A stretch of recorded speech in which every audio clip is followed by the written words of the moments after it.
আপুরা, আপনারাও কি এই আপুর মতো সমস্যায় ভুগছেন নাকি? এই আপুটা আমার পার্লারে এসেছিল নওগাঁ থেকে। আপুর অনেক অনেক অনেক স্কিনের সমস্যা নিয়ে এবং অনেক সমস্যার কথা বলে, কেন এই সমস্যাগুলো তৈরি হয়েছে, কিভাবে হয়েছে। আপু একের পর এক আমি প্রথম থেকে শেষ পর্যন্ত শুনি, যদি না ভালো করে শুনি, না বুঝে হুদায় একটা ফেসিয়াল বা কোনো প্রোডাক্ট হাতে দিই, এতে তার হয়তো কাজ নাও হতে পারে। যার কারণে আমরা শুরু থেকে শেষ পর্যন্ত তার খুঁটিয়ে খুঁটিয়ে আমরা সব কিছু শোনার পরে তাকে সাজেস্ট করি, আপনি আমাদের পার্লারের মেনাজ বিউটি পার্লারের সিগনেচার একটা হোয়াইটিং ফেসিয়াল আছে, ফেসিয়ালটা নেন। দেখতে পাচ্ছেন ওরা ফেস প্যাক লাগাচ্ছি। প্রায় এই ফেসিয়ালটা করতে 1-1.5 ঘন্টা সময় লাগে। এই ফেসিয়াল যারা করবেন অবশ্যই হাতে সময় নিয়ে আসবেন।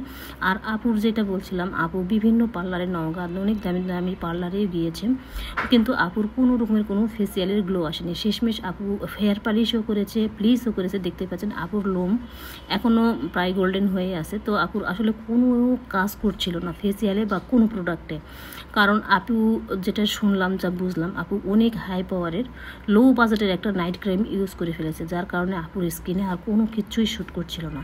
পরে অনেক চিন্তা ভাবনা করে আপুকে আমাদের এই সিগনেচার ফেসিয়ালটা করে দেয় এবং অনেক সময় লাগে।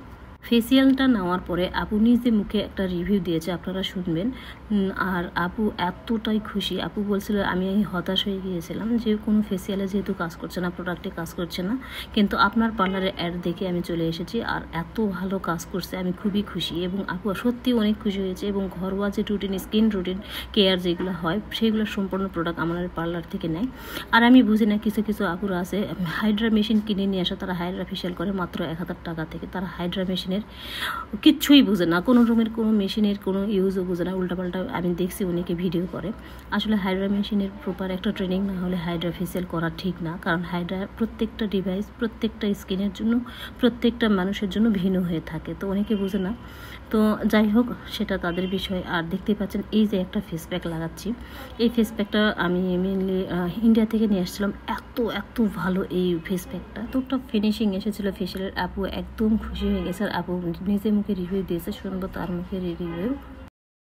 তো অনেক পার্লারে ঘুরে ঘুরে যখন সে ফাইনালি ভালো রেজাল্ট পাচ্ছিল না, সে আমাদের পার্লারের অ্যাড দেখে আমার পার্লারে আসছিল এবং আপু ফেসিয়াল পেয়ে অনেক খুশি, কারণ আপু যেরকম কাঙ্ক্ষিত একটা গ্লোয়িং চাচ্ছিল সেটাই পেয়েছে। আপু আপনি কিছু বলবেন?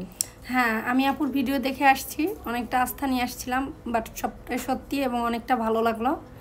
আপুর এখানে ফেসিয়াল করে আমি অনেকটাই গ্লোয়িং ভাবটা পাইছি। আমি কোনো রকমের কোনো ফিল্টার ইউজ করিনি। দেখতেই পাচ্ছেন আপুর মুখে লোমটা একটু লাল লাল রয়েছে। আপু কোনো এক নওগাঁ পার্লার থেকে ভালো নামি দামি ফেসিয়াল করতে গিয়ে আপুকে সম্ভবত গোল্ড ফেসিয়াল করে দিয়েছে। এছাড়া আপু এর আগে অনেকবার ফেসিয়াল নিয়েছে, সে স্যাটিসফাই না, কারণ ফেসিয়ালের পরে কোনো গ্লো আসে না। তার কারণ সে অনেক রকমের হয়তো বা কোনো ক্রিম ইউজ করছে, যার কারণে কোনো ফেসিয়ালের কাজ হয় না বা কোনো রকমের কোনো নাইট ক্রিমের কাজ হয় না। তো আপু এই বিষয়গুলো আমাদের কাছে এসে বলছিল, তো আমি অনেক চিন্তা ভাবনা করে আপুকে অনেক ট্রিটমেন্ট হোয়াইটিং একটা ফেসিয়াল করে দেয়, যার 1.5 ঘন্টা সময় লাগছে আমাকে এই ফেসিয়াল করতে। আর আপুটাও অনেক স্যাটিসফাই যে আগের চেয়ে অনেক স্কিন তৎক্ষণাৎ গ্লোয়িং আসছে। দেখতে পাচ্ছেন আমি কোনো রকমের কোনো ফিল্টার ইউজ করি, তার স্কিনের পোর্স পর্যন্ত দেখা যাচ্ছে। তো এইরকম যারা স্যাটিসফাই না ফেসিয়াল করে, তারা আমাদের পার্লারে এসে হোয়াইটিং ফেসিয়ালটা করতে পারবেন। আল্লাহ হাফেজ।